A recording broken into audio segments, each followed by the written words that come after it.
Wrestle Magic Pod, official sponsors of British Empire Wrestling. All right, everyone. Tonight's episode of Wrestle Magic, we have somebody who I believe is going to be the future of women's wrestling. Honestly, I've seen a lot of talent in matches that she's been in, and I just think she's going to be the next big thing. So, Billie Starkz, how are you doing tonight, and what are you up to? Doing great. How are you, love?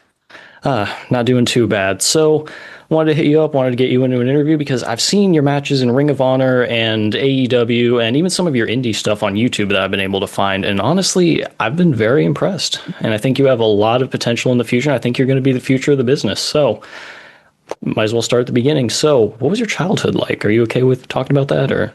Yeah, of course. I definitely had a strange childhood. I was always at independent wrestling shows. I started going with my dad, who was a wrestling photographer. And my slow introduction to wrestling was him. And it later turned into me becoming a photographer. If you ever try to look at some of my photography, I was Bean's photography for a while. And then it transformed into me wanting to be a wrestler. And I said this was my dream job, and I made it happen before I graduated high school. Interesting. So I've heard commentators say before that you held a 4.0 GPA in high school as well. Is that true? Yes, I graduated a valedictorian of Atherton High School. I had a 4.0 GPA. I really don't know how I did it. I think school comes easy to me. Don't get me wrong. I think everybody should study, and if this is something they want to do, have a backup plan, because you never know when your body's going to give out on you. But I love pro wrestling. This is my number one dream. I just know at the end of the day, I can't do this forever. Yeah, I hear that. Our bodies are only good for so long. We all have an expiration date on us. So at some point, we just got to hang it up. But so because you brought it up, now I want to ask you, what was your backup plan then? Honestly, I love anything business and anything farming. I also said I love childcare a lot. I worked at a daycare before I became a full-time worker with AEW, and I enjoyed that a lot. So I really don't know where I would have ended up. Maybe a teacher, maybe this, maybe that. Yeah, that's valid. I mean, possibilities are endless. But speaking of business that you brought up, I've heard that you're going to be running your own promotion soon. Is that correct? Yes, we just got done with our first show in February. This is Girl Fight Pro Wrestling. It's been going great so far. Next show is May 31st, Spill the Tea. Right now we have amazing talent announced like Corrine Joy, Gabby Forza, and more announcements coming this way. Okay, cool. So I saw some of the posts for, I think, Spill the Tea on Facebook, and I want to say it seemed like I don't know how exactly to say this correctly, but it seemed like Victorian, sort of speak, or like Bridgerton sort of themed. What's up with that? Is that like the theme of the event? I definitely took a lot of inspiration from Bridgerton. I just saw the month of May, and I was trying to think of something creative to do that no other shows would probably do. And I like to do something special for the girls sometimes. So I took inspiration from the whistleblower letters. And I was like, oh yeah, we can make it like Lady this and Lady that as our introductions. Well, that's definitely interesting. I think you have a good idea here, and you're being, I'd say, original in this sort of case. And I think that's really important. I really just want to build a great community for women, and it's about having fun and putting on matches that these girls don't get to have anywhere else. I see. That's what the business needs more of, honestly. So you had also mentioned to me that it's supposed to be ran entirely by women. Did you take any kind of inspiration from like AJW or anything like that? Because that was all women's wrestling, but ran still by men. Was there any inspiration or anything that you watched growing up of that, or? Honestly, it was just promotions that I got to grow up with, like Shimmer and Shine, that were this image of all women's promotions and places that you strive to be. And I think Athena was a big inspiration for me with what she was doing with Runs the World. I think the Midwest scene was missing that from women's wrestling. And it's great that she did that in Texas, but the girls in the Midwest were craving something. And honestly, I was like, I have the means, let's get it going. That's pretty cool. So how exactly did you end up starting this up? Where do you like start with something like that? So I'm gonna be honest, I had a couple girls come to me that are younger in the business than I am and ask me questions constantly about this and that and that and this. And I honestly don't think I am the right person to answer those questions fully. I'm still learning. I'm still trying to develop in this business. I think I honed my craft and got as best as I can as quickly as I can, but I'm still learning as everybody else in this business is. But I had a lot of people asking me questions, and it truly strived from them not having a promotion where women were the focus and that you could be the one, hey, I need this right now. Hey, I need a heavy hitting match. Hey, I need a promo. Hey, I need to be built up like this.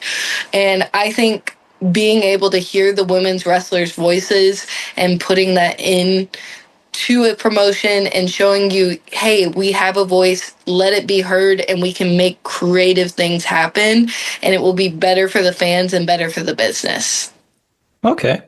Okay, I definitely see that. I can see where your inspiration is coming from here. And I think that's kind of where you need to head is just keep pushing with it. I think you're onto something here. I really do. Yeah. Now, next thing that I do want to ask you about. So what age did you start training to become a wrestler exactly? So I had started training in 2018 and had my first match in October of 2018. And I was 13 at the time, yes. Oh my God. You said 2018. I graduated high school in 2018. God, that's weird. That makes me feel kind of old for some reason. But you were 13, you said? Yes. Okay, I think you might be the youngest person that's been on this podcast when it comes to training and when you started. That's definitely different besides maybe Chavo, but I think he kind of was just like born into it to an extent. I'm going to be honest, it took me a long time to find people that were even similar to my story at all until I met like Nick Wayne and Starboy, and Roxy's a great example. Like me and Roxy connected on a podcast randomly one day, and they were like, oh, your stories are kind of similar. You started very young as women in wrestling. How did you do it? And how'd you do it? And luckily I got lucky with riding in my car with my dad a lot to shows, and she was stuck on a Greyhound bus a lot. I see. So both kind of grew up similarly in that aspect. I didn't really know much about Roxy, but I've seen your guys' match together, and I honestly thought it was very good. I was kind of blown away. I think it was in Texas Pro, something like that. Texas, yeah, that was a long time ago. I honestly remember blowing a tire out on the way to the show and still making it, and then having that match. And I'm pretty sure my dad told her to kick my face off, and we were both babies at the time, so I would love to run it back again. You guys have got some experience now. So I will say you guys did look pretty young at the time. And I was just looking at it thinking like, God, how old were they? Because this looks so far back at this point. You guys are in completely different promotions now too.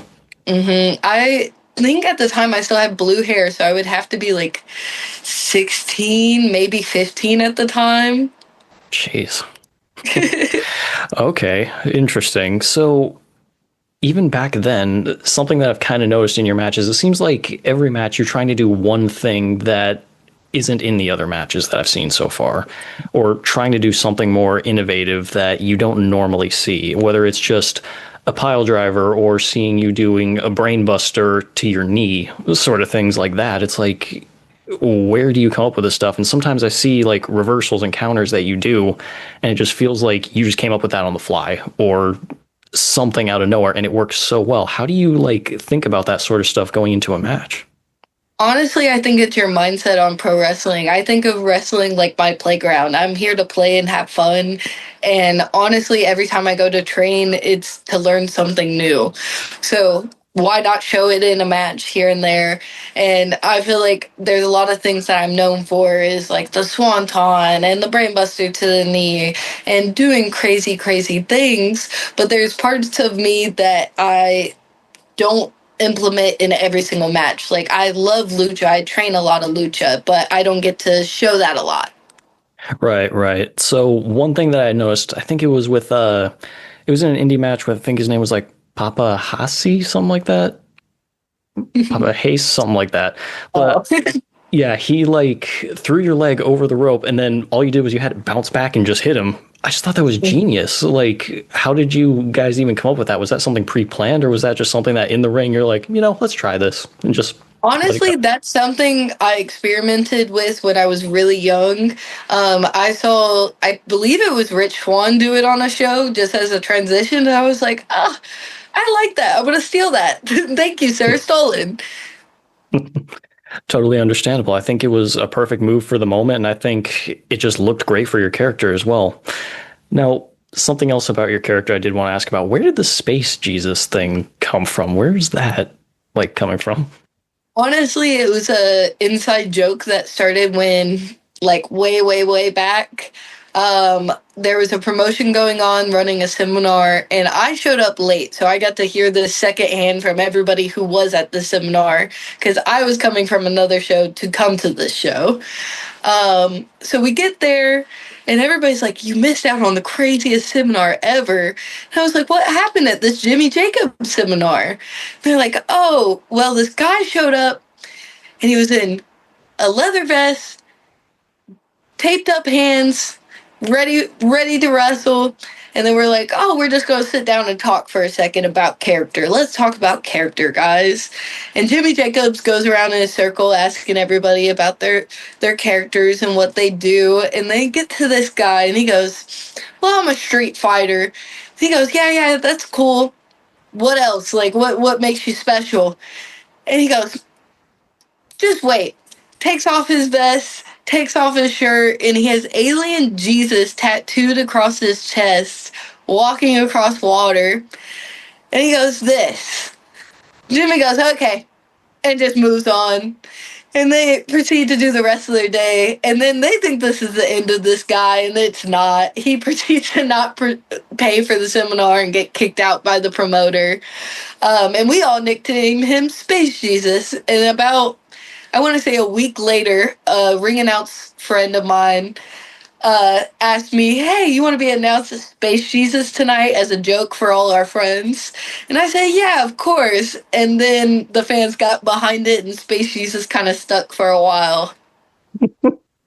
Interesting. I don't know if you saw I was trying so hard not to laugh during that to not interrupt your story, but that's a different one for sure. Now, I was going through your Wikipedia as well, just trying to do some research, and I saw something about like Pizza Cat Jr. What was that?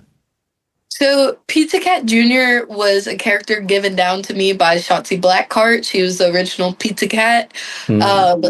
It was something to get more of the lucha side of Billie Starkz out, because I feel like Billie Starkz, the character, doesn't get to do much lucha depending on the style of match I'm getting to do. So, Pizza Cat Jr. was a character wrestler that was everybody's friend from the backyard. Came out during Halloween and 4th of July just to have some fun. You sound like you have a lot of fun in wrestling. You just kind of go out there and just do whatever you feel like, because it's more of a playground to you at this point, but you still take it serious enough that you still want to put on a good show from what I'm seeing. Of course, I feel like everybody should have the experience I have with wrestling, that this is the best thing that the world can give you at the moment in time it is. I live for the moment, and I think I love when I get a fan reaction. That's all I'm looking for when I'm in the ring. Of course, of course. So let's go back to when you started training. Who exactly was training you at the time? So I originally started at Grindhouse Pro Wrestling in Indiana, and I honestly just hopped around a lot and got training from a lot of people, and it's been a whirlwind at this point, the amount of brains I've gotten to pick. Okay, that's interesting. So you were able to get just a lot of different knowledge from a lot of different people. Who do you think was the most influential on you at the time?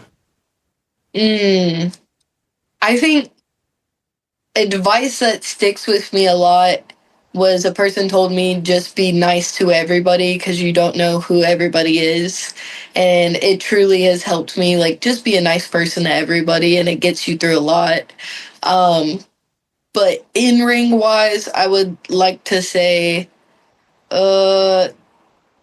probably Trey Miguel or Athena. I feel like they both have taken their time and answered a lot of my questions and developed me as a wrestler.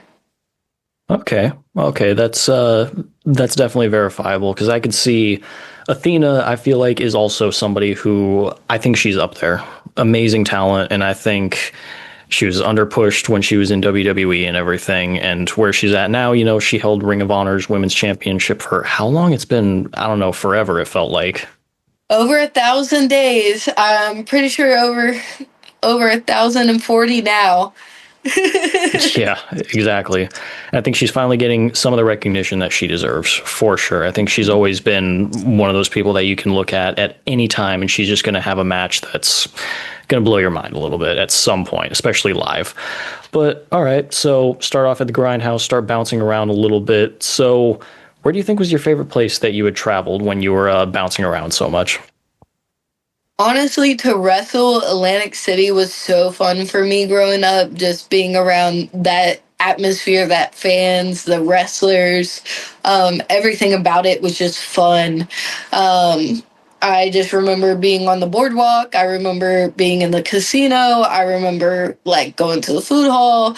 I remember being up till 1 a.m. Like Atlantic City was always fun, even though I was definitely still a kid.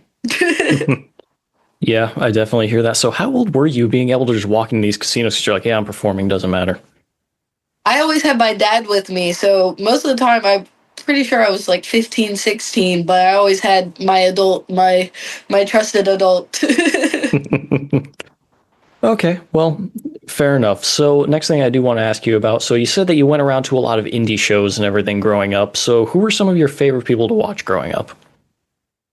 Ooh, so I would love Crazy Mary Dobson. She was great. I was a huge Necro Butcher fan growing up. He was part of the first independent shows I started watching, and I don't know why, at even a young age, I craved violence, and he was awesome. Um, I even watched Leva Bates. Leva Bates was awesome. I got to see her do a million different characters in the Colgate Gym. I got to see Jordan Grace very, very young. Um, there's so many people to name. Uh, Growing up, I really loved Bailey and Finn Balor from NXT when I was watching NXT. But independent wise, my love just has grown and grown and grown as I became part of it. I see. Okay, well, that makes a lot of sense. And I will say, Finn Balor, that's somebody who we mention a lot on the channel because we have a lot of love for him. He was one of the founding members of Bullet Club. He was somebody who he just has so much talent. And Bailey as well, I think, is incredible. Now, I do wait usually till the end of the show to ask this, but because you brought up like Bailey being one of your favorites and everything, I do want to ask, so who would be your dream match that you would book yourself to be in that coming from any era, who would you want to go up against? Ooh, I think Miami Toyota. If I could Manami? choose any, yeah, Miami, or sorry, I'm tired. It's kind of funny. I've had her on the show as well. But Mhm. yeah, Manami, that's my favorite women's wrestler of all time. So I could totally see that. How much were you able to watch of her growing up? Honestly, that was before my time. I honestly got to watch reruns and clips again. Of course, of course. Same here, because once again, before both of our time, I mean, yeah, I was in high school when you were 13, so there's no way either of us were able to go back in 1995 to watch that sort of stuff. But yeah, I definitely hear that Manami Toyota is one of the greatest of all time, hands down. So would you add any stipulations to this match, though? Ooh, honestly, a falls count anywhere would be really, really fun, or even an ambulance match would be interesting. Ooh, interesting. What makes you want to go that route? I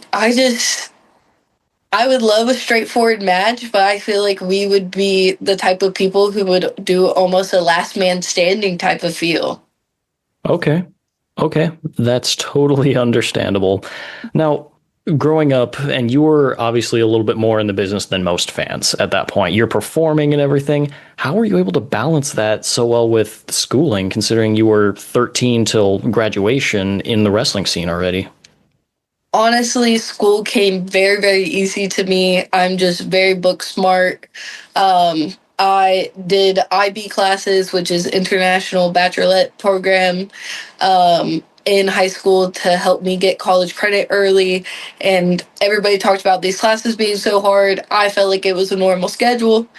I will credit my parents a lot because the support system they gave me and just being able to take a load off of like, hey, do my laundry for me, wash my gear. Hey, can you clean my shoes?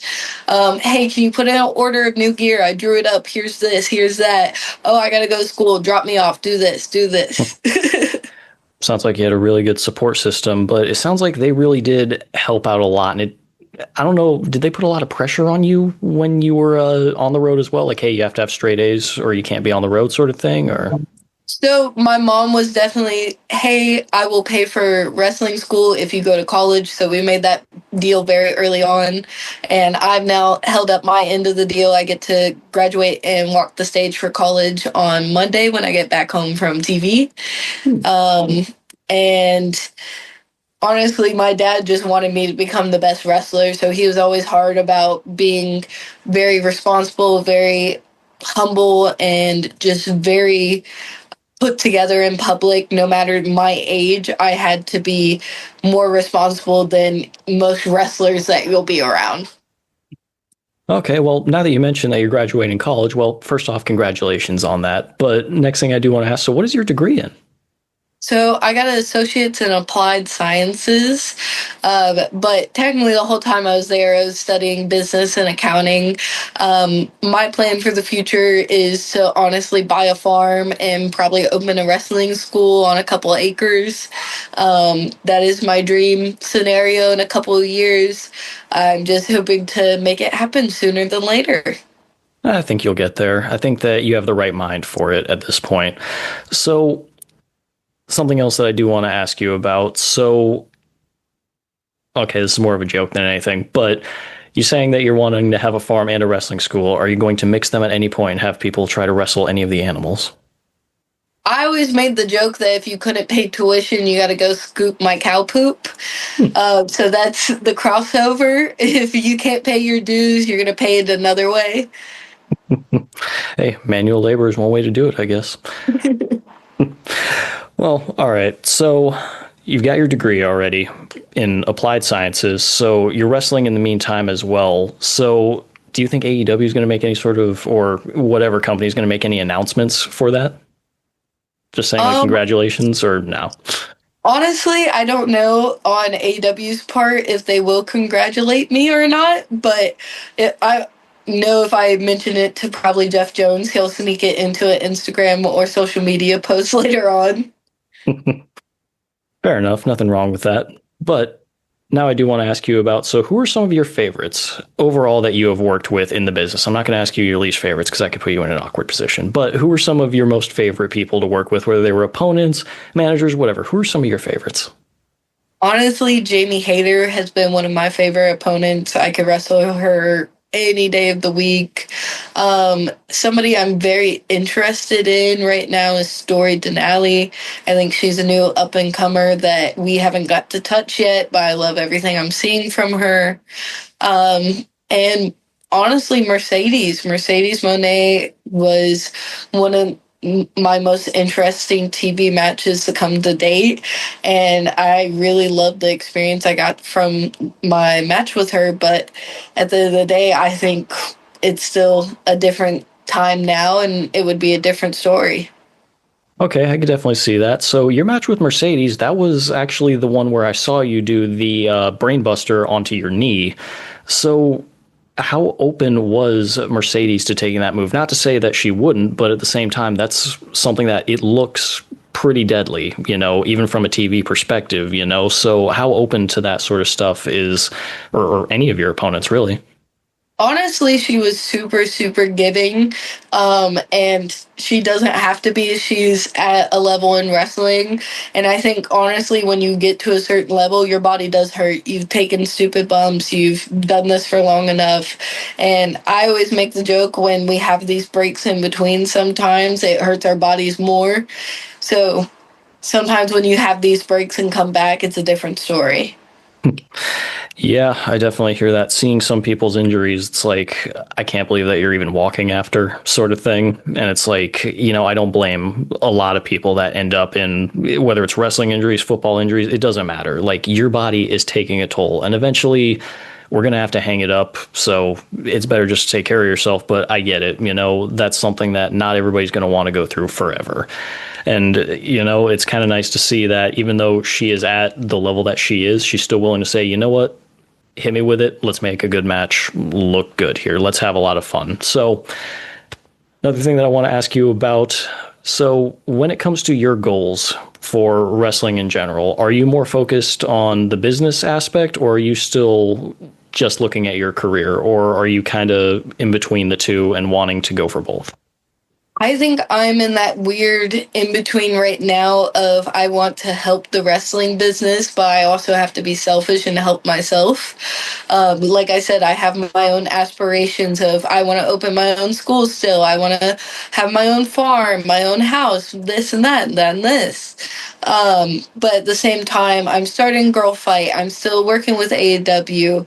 I'm still having all these aspirations and going out of my way for other wrestlers. Yeah, I hear that. And something that I have been taught since the beginning of, well, right after high school, I should say. So right after high school, I started learning the phrase, in order to help others, you have to help yourself first. And the example that I was given was, all right, you're on an airplane and all the masks come down. They say to put yours on first because you can't help the person next to you if you're passed out now. So it just makes sense. Put on the mask, help them later. But yeah, you just have to step in and help yourself first. So I'm not going to ask you which one you think is more important, because I feel like that's a little too far, and that could push certain people to think differently of you, I guess, maybe in the business. I don't want them to look at you any sort of way. I think that you're somebody who's young and hungry right now. And I like to see somebody who's really pushing for a lot. Where do you think you get all this ambition, though, from? Honestly, all my family are workaholics. We always have something on our plate and something to do. Even on our days off when we're at home, we pretty much have a stacked schedule of like, hey, this is what we're doing. You're out of the house doing this. You're doing that. Even if it's just little chores like, hey, I got to go get an oil change and go to the gym and stuff like that. All of us are busy bees. That's fair. So I take it you grew up just always running around and always like, oh, I have to do this now. And, that's just what you grew up around? I've just always been a go, go, go, go type person. I'll sleep for 3 days and then go wrestle for 2 weeks and then come back and do it again. Interesting. Okay, so very driven. Now, something else I did want to ask about. So I've seen you did a lot of intergender matches before, going into AEW and everything. That's not something you see too often. Were you always just doing intergender stuff because you figured, okay, I have to train with somebody, or when did that come up? Honestly, when I started training, there was only 2 other girls in my training school, and I trained with mostly guys. And for a long time, when I first debuted, I only wrestled those same 2 girls for almost a year straight, to the point I told my trainers, hey, I'm over it. I need you guys to let me out and let me wrestle other people, or I need to wrestle the guys too. So they started opening the door to intergender matches. And I'm going to be honest, I was a lot of guys' first intergender matches. I made a lot of people uncomfortable. But I think it tells a great story in wrestling.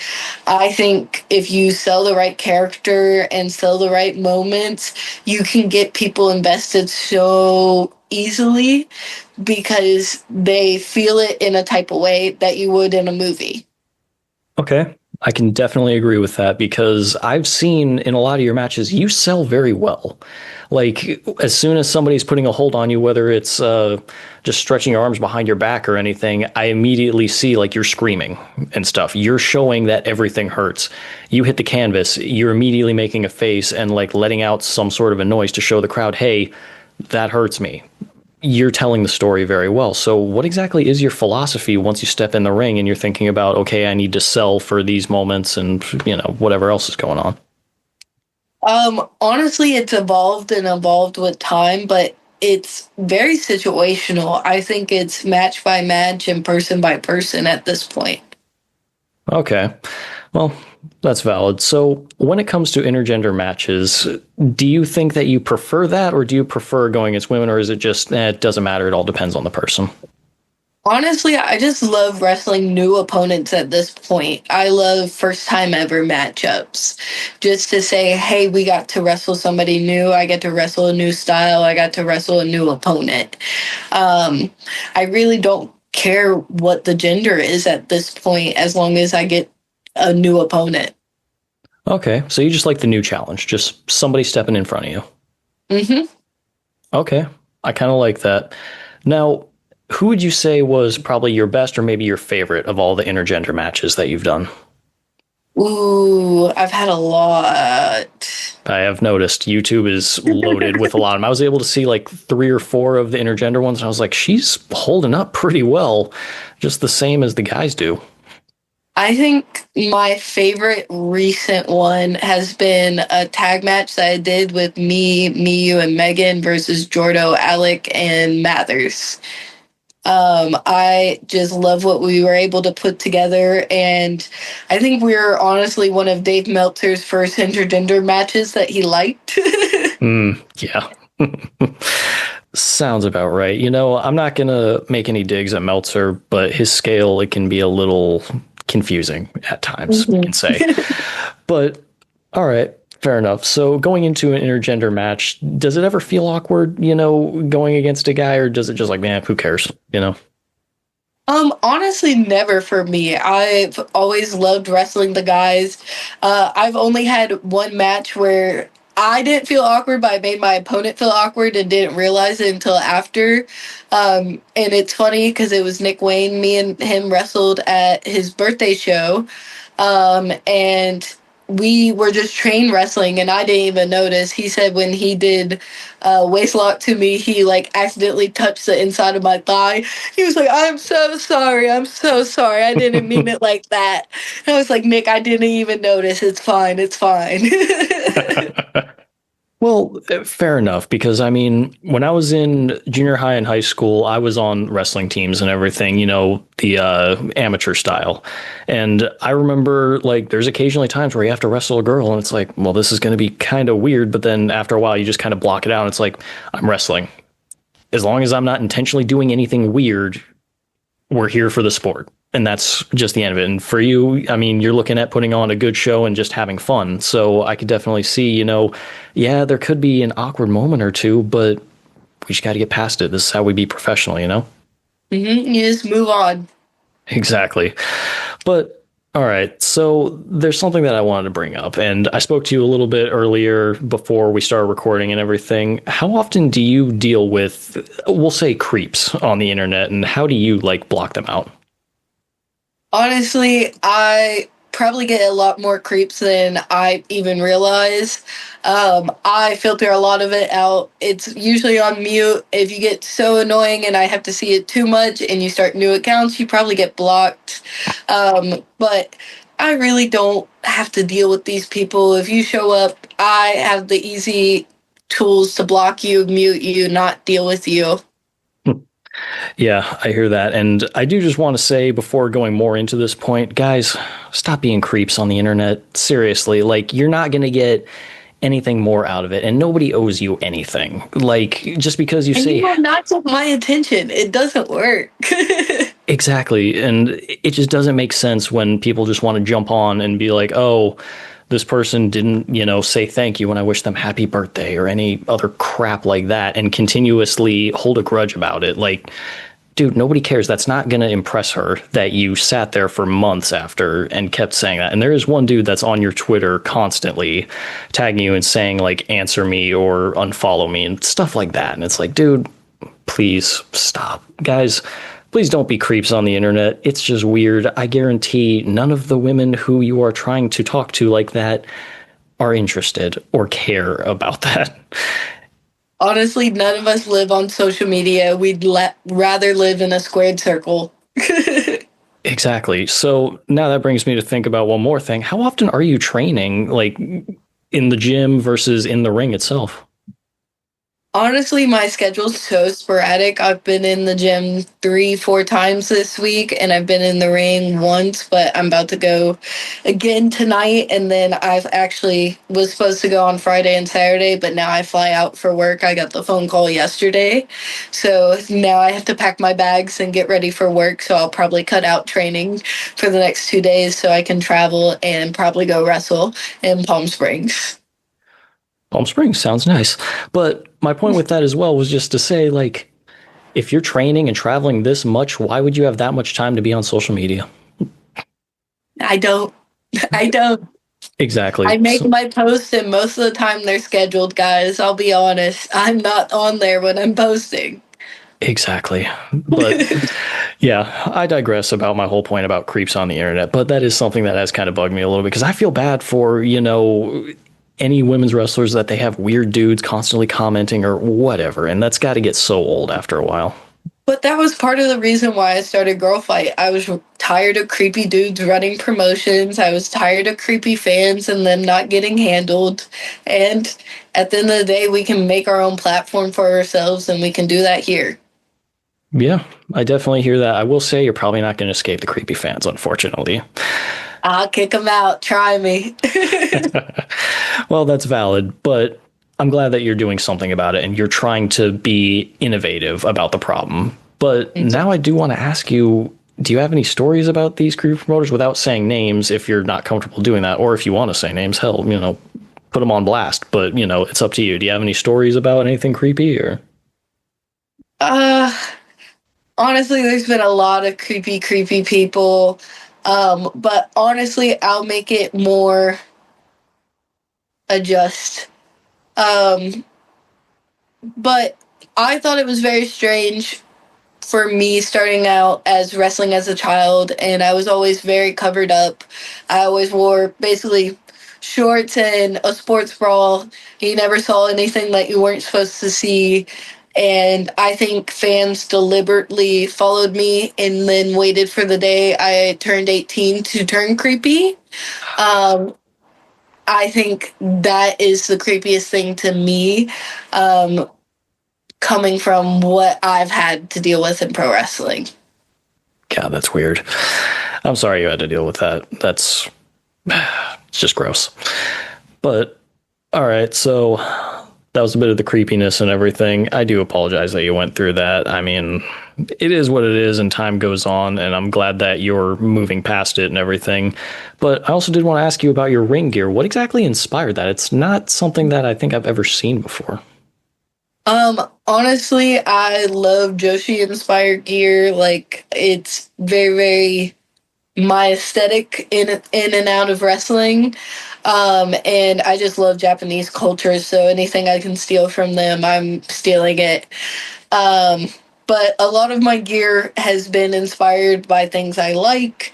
I have an Alice in Wonderland gear. It's one of my favorite movies. I used to have a Juice WRLD set of gear. That was one of my favorite artists. Sometimes I do colors. Like I said, I wanted a watermelon gear. So there's a green gear that's called my watermelon sugar gear.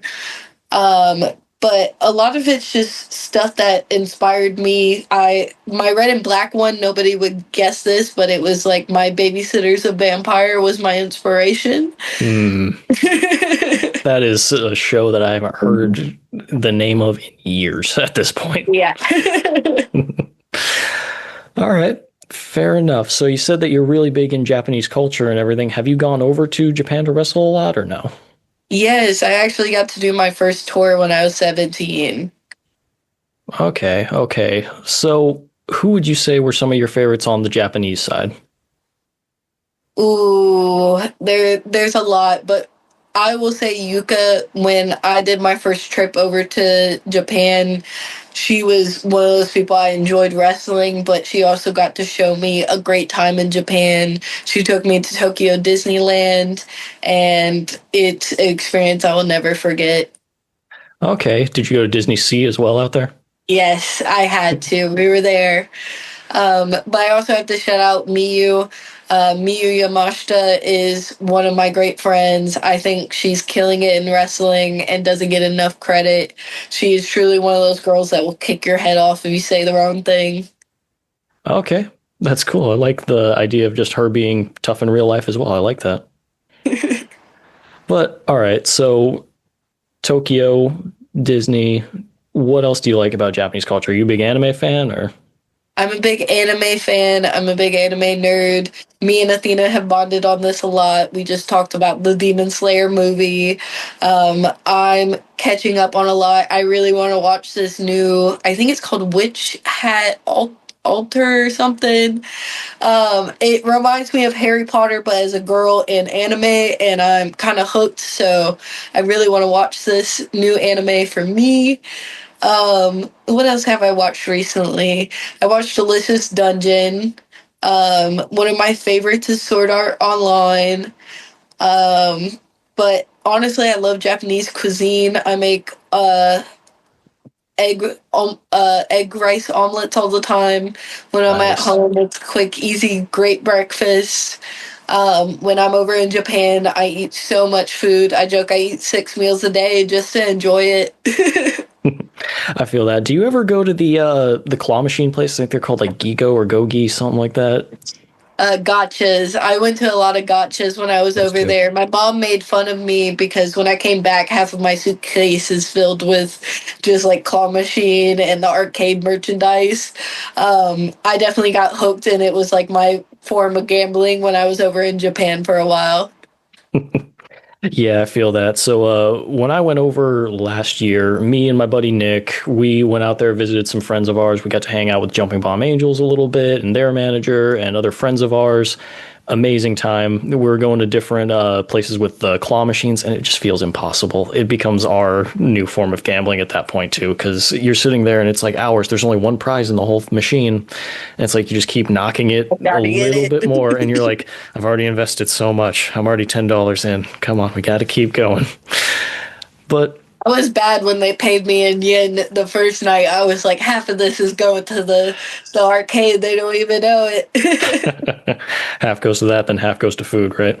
Yes.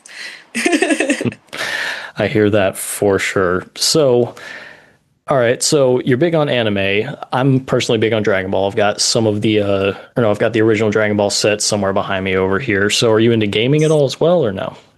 I am. I have a Switch and a PS5. I'm constantly playing Fortnite right now with a lot of people from work. I'm trying to get some more girls to hop on me so I can have a girl squad. Um, but I'm playing a lot of video games when I'm on the road. I play Switch a lot. I've been trying to play Cuphead and beat the whole game while I've been on the airplane, and it's not been going well. I've been stuck for a minute. Oh my God, Cuphead. I remember when that came out and everybody was going so nuts over it. I've never beaten it myself, so hats off to you for trying. What do you think is your favorite video game of all time? Ooh, favorite video game of all time. I want to say Death by Daylight just because of how much I played it, and I'm a big, like, I like the serial killer games. I like big first person. But also just anything first shooter. I love Call of Duty. Call of Duty was a really, really, like, on my staple every time I came home. Like, that was part of my schedule at a certain point of, hey, I need 20 minutes just to run a game of Call of Duty. Nothing wrong with that. Nothing wrong with that at all. So you mentioned Dead by Daylight. I believe Pyramid Head from Silent Hill is in that game, and I believe I have the Funko Pop right up here behind me somewhere. Probably can't see it too well, but yeah, I'm a big Silent Hill fan over here. But either way, so Call of Duty, how deep did you get into that? Because personally, I played up until it got to Ghosts and Black Ops 2. I got through Black Ops 2, I was like, this is amazing. And then Ghost came out, I was like, never mind. So I honestly started playing when Warzone came out because a lot of my friends were like, just buy it, play with us. And they knew I liked first shooter games, and I was playing a lot of Overwatch at the time. And I was like, screw it, I'll buy it. So I started playing with them to the point where I bought all the games and went back, played some of the old ones, and then I literally have invested in the franchise except for the newest one that just came out. I see. Nothing wrong with that, but I think you and I are on two different wavelengths when it comes to Call of Duty. I'm on the old school scale, and I won't touch any of the new ones. You're kind of on the newer ones, but you said you haven't got the newest, so, fair enough. But, all right. I heard it's to do, so I haven't touched it yet. That's the thing. Every year it feels like it's the same game over and over again. And it's like, this is why I gave it up at Ghost, was because I felt like it's the same thing, but it's getting worse. And other people around me kept buying and kept playing it. And now they're starting to see, okay, this has really gone downhill since then. Except I think people have said Black Ops 3 was good, but I digress on that. I will say it just takes up so much space too. If I want to play anything else other than this game, I better have like 2 backup discs. Oh my God, yes. It is so ridiculous how big these games are at this point. It takes up almost your whole hard drive. It's like, yeah. What am I supposed to do? I can play like 3 games total without having to download now. Hate it. But all right, so we are getting a little bit down to the wire. There are some questions that we always like to ask at the end of the show. So one of them that I always like to personally ask, if you could go back to the beginning of your career, so not that long ago, but if you could go back to your young self right before you began training, what advice would you give yourself?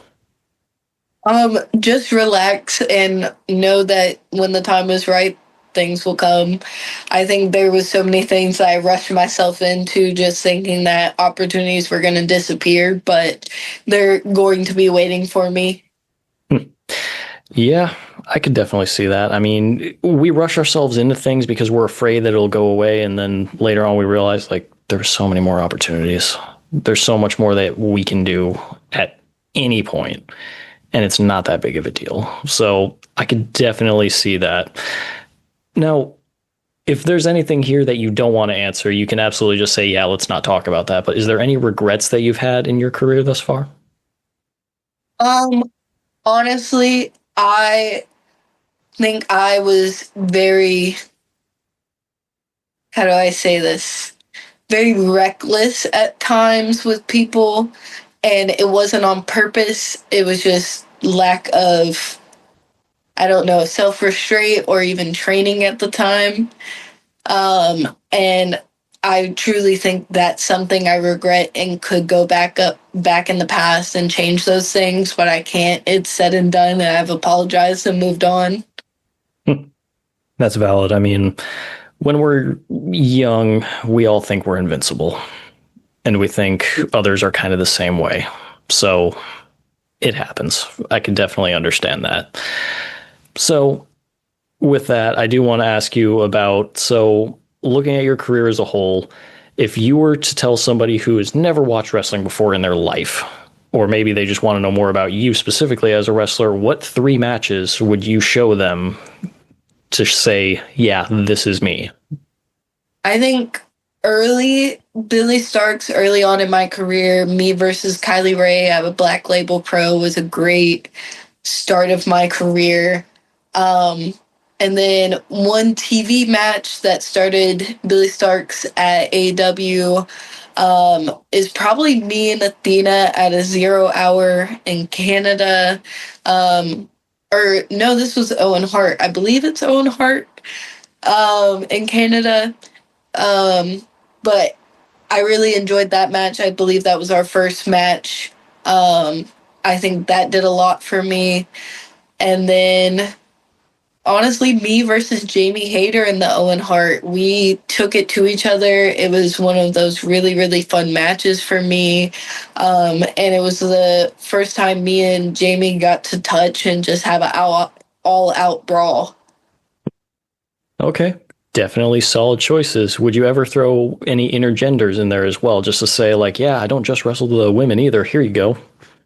Yeah, of course. Like, that tag team match is definitely up there for me. Please go watch that tag team match. If you ever get bored, it shows you what tag team wrestling is supposed to be. It shows you what intergender wrestling is supposed to be. And we put on a great show for the fans in Hartford and for GCW.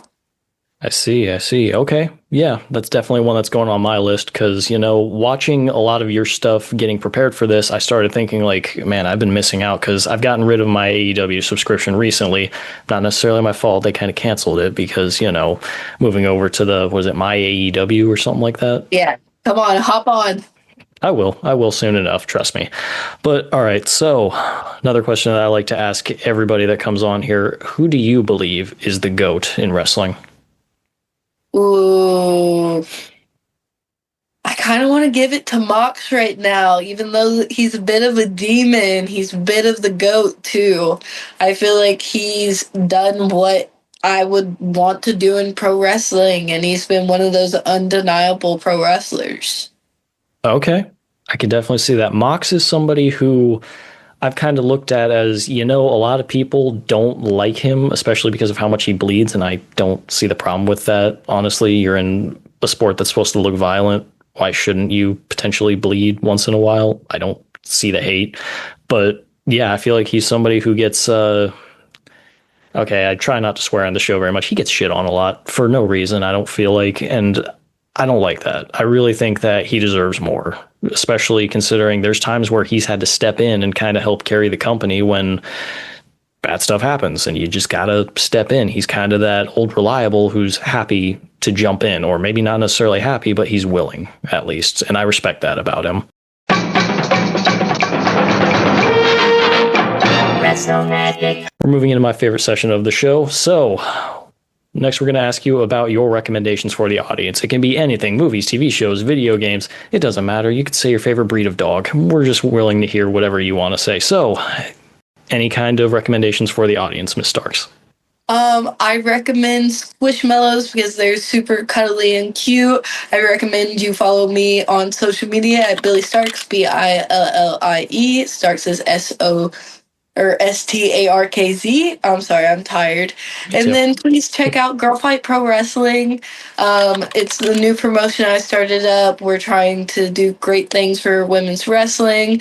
If you want to help us but can't come to a show, check out girlfightwrestling.com. We're selling merch, posters, and memorabilia. So please help us out. Buy a t-shirt. Check it out. And I recommend Golden Doodles if you like doggos. They're beautiful dogs. They're super sweet and they're smart. Totally agree. I do love anything that's golden retriever related because honestly, very intelligent and very gentle natured dogs. They're very, very sweet. Mm-hmm. All right. So my recommendation for this week, guys, it's going to be Girl Scout Cookie Pop-Tarts. I don't know why, but I found the Thin Mints one and I was like, oh my God, it hits. They all hit. They do. Can we talk about Little Debbie ice cream? Oh my God. Wait, that's still a thing? That's still a thing. We can still find some. I'm sorry, I haven't been in America in a while. It's been over a year. I don't know necessarily what's all over there, but I haven't seen any where I'm at. But all right, so come to the end of the show. So we've already asked about your GOAT. Your dream match was mentioned a lot earlier, your advices. Do you have any last things to say for the audience? And before we actually step into that. So guys, if you are going to follow Billie, don't be a creep. Once again, last time I'll say that. But yeah, so any last messages that you have for the audience? Honestly, just come enjoy pro wrestling, be a fan, and love it like I do. Check out my social media and check out Girl Fight. Totally agree, guys. Check it out. Seems like they're getting some serious traction. And honestly, I want to see if I could potentially become a sponsor of Girl Fight or something along those lines and try to help out a little bit because it just seems like a cool industry that's going to take off a little bit more, or a cool part of this industry, I should say. Apologies, I'm pretty tired too. It's like 3 a.m. or something where I'm at. But anyways, guys, you all know how I end the show. Do something nice for somebody. You never know who needs it out there. It could be as simple as getting a cup of coffee, giving it to your buddy before going into work, because sometimes we're going through it and we just don't have the energy to do it ourselves. So I'm sure your buddies will appreciate that. And then on top of that, you guys know how I like to end the show. In the words of my old buddy, Memphis Mark, we're out. Sick.